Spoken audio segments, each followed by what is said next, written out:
दोस्तों, कहानी की शुरुआत होती है एक जेल से। और भाई साहब, ये कोई मामूली जेल नहीं है। यहाँ की हवा में डिसिप्लिन हुआ है। यहाँ मिलते हैं चैंग से, एक ऐसा कैदी जो पिछले 20 सालों से जेल को ही अपना घर मान बैठा है। और एक आदमी को क्या ही चाहिए, 3 टाइम का खाना मिल जाता है, सिर पर छत है और अपने फालतू रिश्तेदारों से दूर रहता है। चैंग अपने माँ से बहुत प्यार करता है और अपनी गर्लफ्रेंड से शादी के ख्वाब भी देख रहा होता है। हाँ, जेल में भी रोमांस का मौसम चल रहा है भाई। चैंग की जिंदगी में सब कुछ एकदम ठीक ठाक चल रहा था। वो जेल में रहते रहते वीआईपी बंदा बन चुका था। वार्डन से लेकर बाकी कैदियों तक हर किसी से उसकी बनी रहती थी। मतलब जेल के एम्बेसडर जैसा कुछ बन गया था वो। अब इसी बीच जेल में एंट्री होती है एक नए चेहरे की, नाम है एडम, जो पेशे से आर्किटेक्ट था और मुकदमा झेल रहा था रिश्वतखोरी का। लेकिन भैया, ये केस झूठा था। उसके बिजनेस पार्टनर ने बड़ी सफाई से उसे फंसा दिया था। बेचारे एडम का पहला दिन वैसा ही था जैसे किसी नए शादी में दूल्हा ससुराल पहुंचते ही झगड़ा देख ले। जेल में एक और बंदा था, स्कार। नाम से ही लगता है जैसे मारकाट मचाने वाला हो। स्कार उम्र कैद की सजा काट रहा था और उसका जेल में गैंग चलता था। नए कैदी को परेशान करना उसका फुल टाइम जॉब था। तो जैसे ही एडम ने पैर रखा, स्कार ने स्वागत के लिए 2-4 घूसे दे दिए उसे। लेकिन ये बात जल्दी ही वार्डन टैंक तक पहुंच गई। वार्डन टैंक इस जेल का बॉस था, मतलब हेडमास्टर टाइप आदमी। पिछले 20 सालों से उसने किसी को हाथ भी नहीं लगाया था। लेकिन अब जनाब का प्रमोशन पास में था, तो वो कहता है, भाई लोग, अगले 3 हफ्ते तक प्लीज यार कोई ड्रामा मत करना। टैंक की बातों से सब सहम जाते हैं, यानी अग्री हो जाते हैं। आखिर प्रमोशन का जो मामला था, कोई चांस नहीं लेना है। फिर टैंक एडम से मिलता है और उसे बिग रोलर के बारे में बताता है, जेल का दूसरा गैंग लीडर, जिसे स्कार की बिल्कुल नहीं पड़ती थी। जेल में 2 गैंग चलती थी,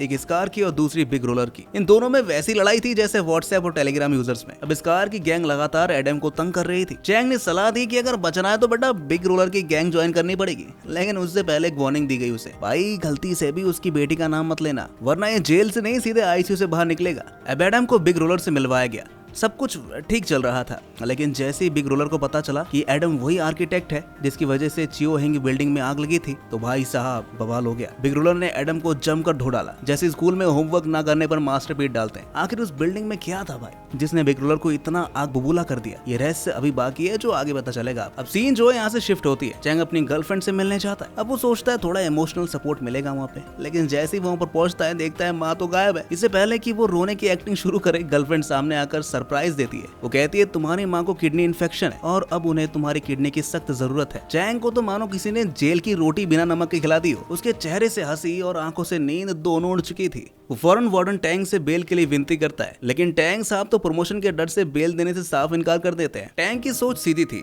अगर इस बहाने चैंग जेल से भाग गया तो प्रमोशन तो गया पानी में। और जैसे ही चैंग की उम्मीदों का बैटरी डाउन हुआ, वार्डन ने उसे सजा में रात भर मैदान में दौड़ लगाने का आदेश दिया। ऐसा लग रहा था जैसे जेल रनिंग ओलंपिक्स शुरू हो गया है। अब दौड़ ही रहा था वो, और फिर अचानक सोचता है, भाड़ में गया टैंक का प्रमोशन, अब मैं भागूंगा यहाँ से। लेकिन जैसे ही वो जेल ब्रेक वाला मोड ऑन करता है, एक ईमानदार ऑफिसर बीच में टपक पड़ता है, भाई तू रिहाई के करीब है यार, ये गलती मत कर, वरना फिर से 20 साल एक्स्ट्रा हो जाएंगे तेरे। चैम थोड़ा सहम जाता है, लेकिन तभी उसकी नजर एक वर्कर पर पड़ती है, जिसकी चाल में थोड़ा सीवर कनेक्शन नजर आ रहा था। और यही चैंग के दिमाग में खिचड़ी पकने लगती है। ऐसा खुराफाती आइडिया जिसे सोचते ही बॉलीवुड बैकग्राउंड म्यूजिक बजने लगता है। अब बात करते हैं बेचारे एडम की, जिसके जेल में लाइफ बन चुकी थी ऑल टाइम डाउनहिल। स्कार की गैंग तो जैसे उसका फ्रस्ट्रेशन बोर्ड थी। रोज एक नया तरीका मिल जाता है उसे सताने का। एक दिन एडम से मिलने उसका वो फेक दोस्त पार्टनर आ जाता है, वही जिसने उसे जेल में भिजवाया था। एडम भी अब ताव में आ चुका था। वो कहता है, मैं तेरे खिलाफ केस करूंगा, तू सोचता क्या है खुद को? वो बड़े हंसते हुए कहता है, तो फिर भुगतना,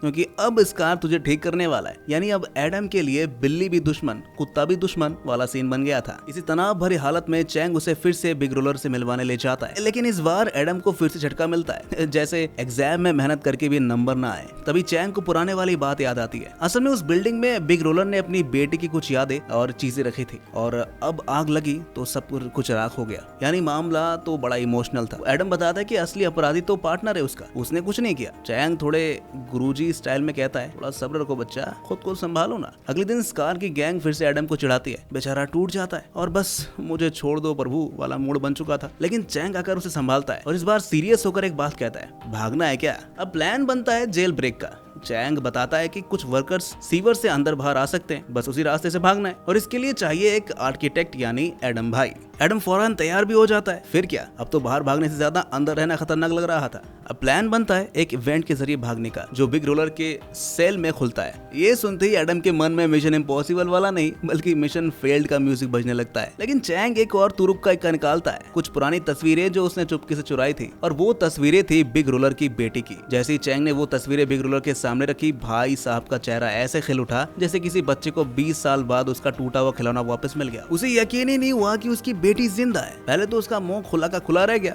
फिर आंखें नम हो गई। बिग रोलर बोला, मतलब मेरी बेटी जिंदा है क्या, और मैं जेल में बैठकर दुनिया को घूर रहा हूँ? नहीं, अब मुझे बाहर जाना है। और ये सुनकर चैंग और एडम ने भी एक दूसरे को देखा, जैसे बोले अब तो पूरी टीम हो गई भाई। अब तीनों का जेल ब्रेक वाला प्लान फुल ऑन था। मिशन का नाम था भागो लेकिन स्मार्टली। इनका अलग स्टेप था, कंट्रोल रूम तक पहुंचना है, वहां जाकर लाइट्स और सारे इलेक्ट्रॉनिक सिस्टम को बंद करना है ताकि 10 मिनट का भागम भाग का टाइम मिल सके। मतलब जेल के दरवाजे खोलेंगे और तीनों उड़े उड़े रे उड़ जाएंगे। लेकिन कहानी में ट्विस्ट डालना जरूरी था ना भाई। तो हुआ ही हो कि जब वेंट खोलने का टाइम आया तो उसका नट बोल्ट इतना टाइट निकला जैसे किसी ने एंगल ग्राइंडर से चिपका दिया हो उसे। चैंग ने हाथ आजमाए, एडम ने आर्किटेक्ट वाला माइंड लगाया, और फिर वो आया जिसने काम कर दिखाया। प्लास्टिक की बॉटल कैप्स को पिघलाकर टूल्स बना दिए। भाई साहब, गुजरात का असली टैलेंट तो यही है। बैंड खुल गया और अब तीनों हो गए तैयार रफू चक्कर होने के लिए। लेकिन तभी आया पहला खतरा। जेल में पुलिस वालों की सघन तलाशी शुरू हो जाती है, मगर हमारे तीनों हीरो तो बड़े फिल्मी तरीके से निकलते हैं। फिर इस कार के लोग एक बार फिर से एडम को सताने आते हैं,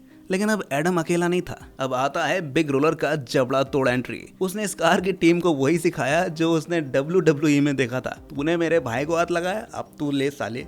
अब ये सब जो हो रहा था वो बात बार्डन टैंक तक पहुंच जाती है। टैंक का तो मूड वैसे भी प्रमोशन वाला चल रहा था, तो उसने तुरंत सख्त कदम उठाए। स्कार और बिग रोलर को बोला, तुम दोनों अब अकेले अकेले फाइट करोगे और मैं देखूंगा कि जेल का असली बाजीगर कौन है। फाइट शुरू होती है। स्कार शुरू में भारी पड़ता है, ऐसा लगा जैसे बिग रोलर अब ढोलक की तरह बजाएगा, लेकिन जैसे ही सबको लगा ये खत्म हो जाएगा, बिग रोलर उठता है और एक ही पंच में स्कार को धराशायी। लोग बोले, ओ भाई ये तो डेडली था यार। अब चैंग को लगता है कि एडम को बाहर नहीं भागना चाहिए क्योंकि उसकी सजा और बढ़ सकती है। लेकिन एडम अब दिल से भाई बन चुका था, तो बोलता है, मैं नहीं भागूंगा, लेकिन तुम्हारे प्लान में पूरी मदद जरूर करूंगा। अब बाइबल के जरिए वायरिंग का जुगाड़ होता है और वैन काटने की तैयारी शुरू होती है। मगर तभी टैंग उस एरिया में आ धमकता है। भाई साहब, सबकी सांसें अटक जाती है। लेकिन चैंग टाइम से वापस लौट आता है और ऐसे सोने का नाटक करता है जैसे बोर्ड एग्जाम के दिन बच्चे किताब खोल के सो जाते हैं। टैंग को शक तो हुआ, लेकिन सब कुछ ठीक देखकर वो चला गया। अब असली मजा आता है जब इस कार में उनके ग्रुप में शामिल हो जाता है। यानी अब जेल ब्रेक टीम पूरी हो चुकी थी। Fantastic 4 jail edition. Final plan रात को लागू किया जाता है। जब चेयरमैन की स्पीच हो रही थी,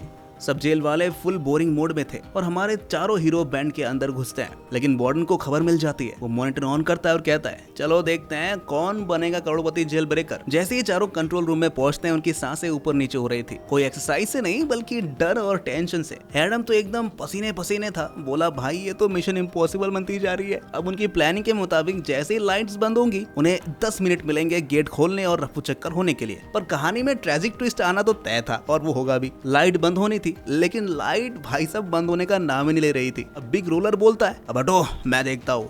और फिर भाई साहब ऐसे तार जोड़े जैसे मच्छरदानी के जाले हो। फिर क्या भैया, अंधेरा छा गया पूरे जेल में। गेट्स अनलॉक हुए और ये चारों मसीहा बनकर जेल की दीवारों से बाहर निकलने दौड़ पड़े। लेकिन उधर टैंग मॉनिटर पर सब देख रहा था जैसे कोई क्रिकेट मैच लाइव देख रहा। उसने तुरंत अपनी सुरक्षा कर्मियों को बोला, अरे जाओ इन भागते चूहों को पकड़ कर लाओ। अरे हाँ भाई, टैंग को तो अपना प्रमोशन चाहिए था ना, वो तो करेगा ही ऐसा। जैसे ही एडम को पता चलता है कि टैंग ने अपने पालतू कुत्ते, मेरा मतलब है सुरक्षा कर्मी, छोड़ दिए हैं, तो वो फुल स्पीड में अपने दोस्तों की तरफ दौड़ता है। और फिर अपना आता है दिल छू लेने वाला मोड़। एडम और चैंग बिग रोलर के लिए खुद की कुर्बानी देने का फैसला कर लेते हैं। बोलता है, बड़ा भाई जाएगा, हम तो यहीं रहेंगे। और सच में वो दोनों पकड़ लिए जाते हैं, लेकिन उनके चेहरे पर अफसोस नहीं बल्कि एक तसल्ली थी। दूसरी ओर बिग रोलर, अरे भाई वो तो अपनी बेटी से मिलने निकल चुका था, और वो भी पूरे धोबी स्टाइल में छुपते छुपाते। और जैसे ही वो पहुंचा, सामने उसकी पत्नी खड़ी थी, आंखें लाल और तीवर गरम। आज इसकी शादी है, तू आया भी तो शादी के दिन। बिग रोलर बोलता है, बस एक बार देख लूं फिर चला जाऊंगा तौबा। वो बेटी को देखता है और खुश भी होता है और चुपचाप मुस्कुराकर लौट आता है। बंदा फिर से गिरफ्तार भी होता है, लेकिन इस बार दिल में बेटे की मुस्कान साथ लेकर। अब चैंग की मम्मी का डायलॉग देखिए, बेटा तू जेल से भागा तो सही किया, वरना मैं ऊपर पहुंच जाती। और चैंग मुस्कुराता है, किडनी एक्सप्रेस डिलीवरी के साथ आई माजी। और एडम, वो जेल में ही सही पर अब उसकी हिम्मत मजबूत है क्योंकि अब उसे 2 पक्के दोस्त मिल चुके हैं। आखिरी सीन बड़ा इमोशनल है दोस्तों। तीनों जेल के कॉल बूथ से अपने अपने परिवार से बातें कर रहे थे। चैंग की माँ आई मिलने, बिग रूलर की पत्नी और बेटी भी आई। गले लगना, आंसू बहाना और कुछ सॉरी वोरी चल रहा था और यही से होती है फिल्म की दी एंड। लेकिन एक दोस्ती की नई शुरुआत भी होती है। अब सवाल आपसे है दोस्तों, अगर आप होते इस जेल में तो भागने का प्लान क्या होता? आप चुपके से टिफिन में छिपकर निकलते या जेल की दीवारों पर पंख उड़ाकर निकल जाते? कमेंट करके बताइएगा। और हाँ, अगर इस मस्त फिल्मी स्टोरी ने आपका दिल जीत लिया हो तो लाइक, शेयर, सब्सक्राइब और बेल आइकॉन दबाना ना भूलिएगा। मिलते हैं अगली धांसू कहानी में। Till then bye bye, take care. Jail से नहीं, लाइफ से।